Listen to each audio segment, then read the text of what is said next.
The Old Testament reading this morning is Isaiah 40, 21 through 31. Have you not known? Have you not heard? Has it not been told to you from the beginning? Have you not understood from the foundations of the earth? It is he who sits above the circle of the earth, and its inhabitants are like grasshoppers, who stretches out the heavens like a curtain and spreads them like a tent to live in, who brings princes to naught and makes the rulers of the earth as nothing. Scarcely are they planted, scarcely sown. Scarcely has their stem taken root in the earth, when he blows upon them and they wither, and the tempest carries them off like stubble. To whom will you compare me, or who is my equal, says the Holy One. Lift up your eyes on high and see who created these, he who brings out their host and numbers them, calling them all by name, because he is great in strength, mighty in power, not one is missing. Why do you say, O Jacob, and speak, O Israel, my way is hidden from the Lord, and my right is disregarded by my God? Have you not known? Have you not heard? The Lord is the everlasting God, the creator of the ends of the earth. He does not faint or grow weary. His understanding is unsearchable. He gives power to the faint and strengthens the powerless. Even youths will faint and be weary, and the young will fall exhausted. But those who wait for the Lord shall renew their strength. They shall mount up with wings like eagles. They shall run and not be weary. They shall walk and not faint. And the epistle reading is 1 Corinthians 9, 16 through 23. If I proclaim the gospel, this gives me no ground for boasting. For an obligation is laid on me, and woe to me if I do not proclaim the gospel. For if I do this of my own will, I have a reward. But if not to my own will, I am entrusted with a commission. What then is my reward? Just this, that in my proclamation I may make the gospel free of charge, so as not to make full use of my rights in the gospel. Though I am free with respect to all, I have made myself a slave to all, so that I might win more of them. To Jews I became a Jew in order to win Jews. To those under the law I became as one under the law, though I myself am not under the law, so that I might win those under the law.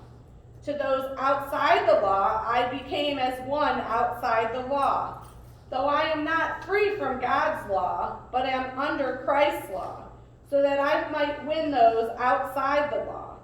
To the weak I became weak, so that I might win the weak. I have become all things to all people, that I might by all means save some. I do it all for the sake of the gospel, so that I may share in its blessings. And the New Testament reading is Mark 1, 29 through 39. As soon as they left the synagogue, they entered the house of Simon and Andrew with James and John. Now Simon's mother-in-law was in bed with a fever, and they told him about her at once. He came and took her by the hand and lifted her up. Then the fever left her, and she began to serve them.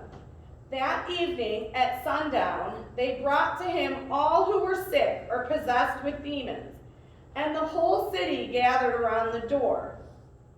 As he cured many who were sick with various diseases and cast out many demons, and he would not permit the demons to speak because they knew him.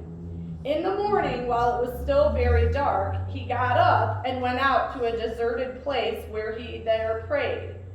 And Simon and his companions hunted for him. When they found him, they said to him, "Everyone is searching for you."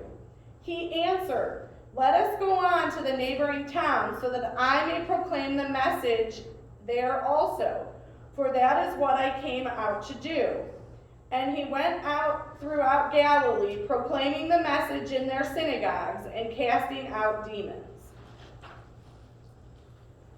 This morning, Mark 21 through 39 sets up the framework of Jesus' ministry in terms of casting out demons, healing, and preaching and teaching. As he begins his ministry in Galilee, Jesus has called the disciples. Last week, we heard Jesus cast out the evil spirit, and now we encounter his first healing. Back from the synagogue, a public place for men, Jesus goes into a house, a private place for women. It belongs to Simon and Andrew, the two brothers who were the first disciple recruits in Mark 1, 16 through 18. There lies Simon Peter's mother-in-law in the grip of a fever. This is no small matter in the ancient world. A fever is not only debilitating for a short while, it was often a symptom of a condition that would lead to death. We know nothing from Mark about this fever, its intensity, its duration, or its cause. But I think with our experiences related to COVID, we can relate to this story maybe a little bit more than we might have in the past.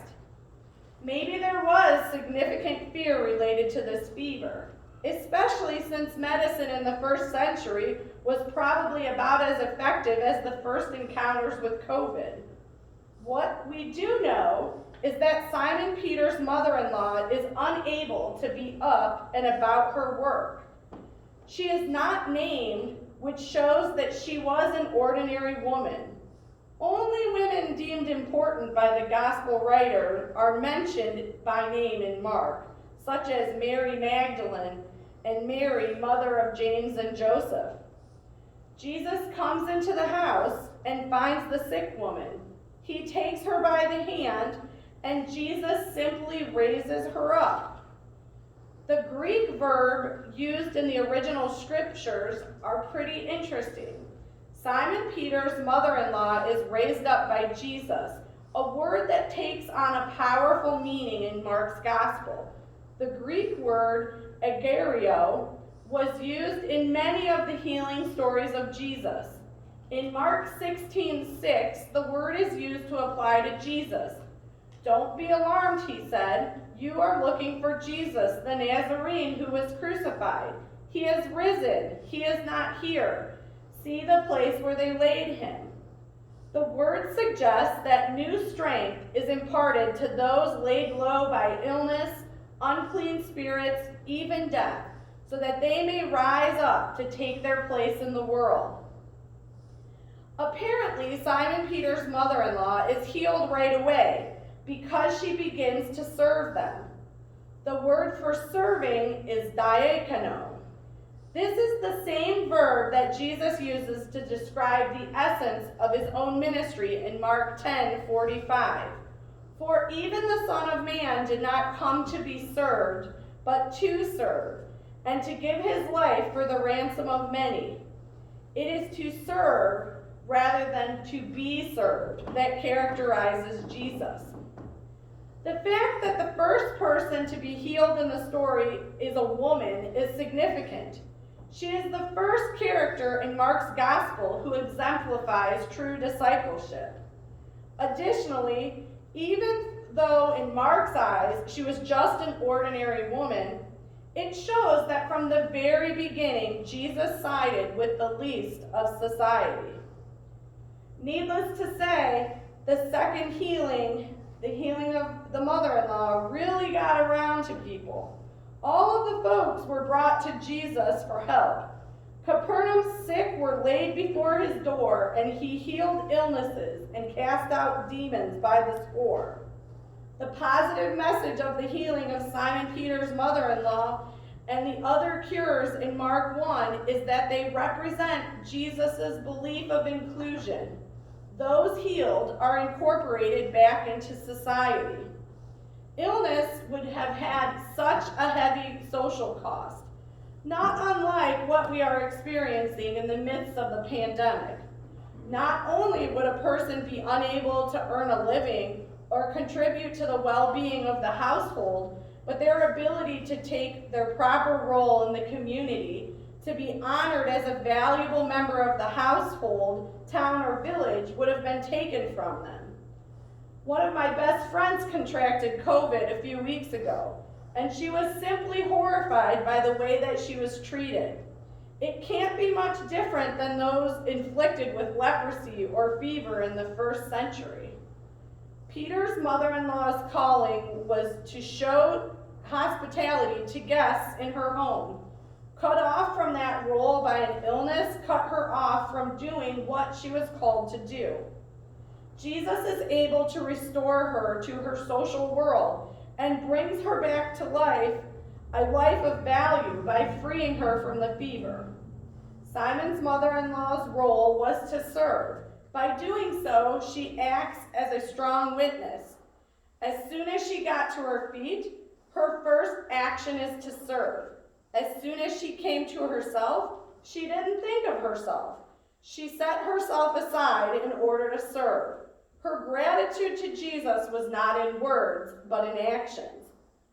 When we begin to celebrate the small and large acts of service of others, we find encouragement and an atmosphere for service for all of us.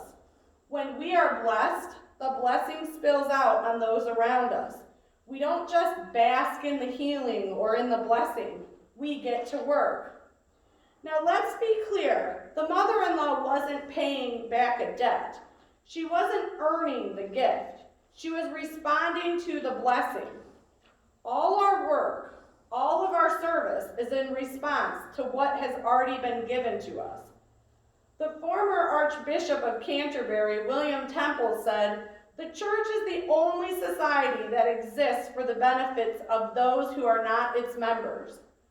Isn't there truth to that? A church that identifies with God and with all of God's children will build bridges and bring transformation. Mark's gospel calls all who follow Jesus to rise up and let us be transformed, so that we too will discover the joy of serving, just like the example of Simon Peter's mother-in-law. An ordinary person like you and I. May our service be a blessing. Amen.